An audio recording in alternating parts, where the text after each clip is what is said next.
সন্ধে হলেই কিছু খাই খাই মনে হয়, তাই জন্য আজকে বানাবো খইয়ের বড়া।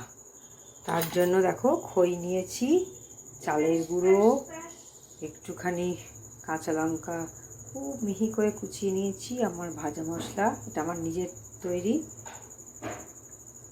আর এই যে গরম জল, এই যে চাট মশলা আর গোলমরিচ।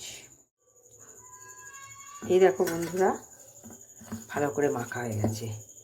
একটুখানি চালের গুঁড়োটা দিতে হয়, আমাকে আরেকবার দিতে হয়েছে যাতে বাইন্ডিংটা আসে, এই যে, তাই বেশি চাপাচাপি নয়। এই যে তেল গরম বসে গেছে,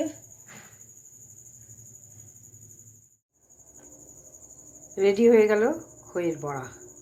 আর লোভ সামলাতে পারছি না, নিজেই একটা খেয়ে দেখি।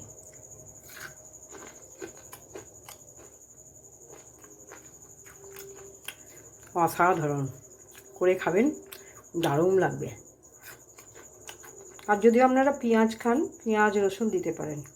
আমি অবশ্য একটু পেঁয়াজ রসুনটা কম ব্যবহার করি, পেঁয়াজ রসুন দিলেও ভালো লাগবে।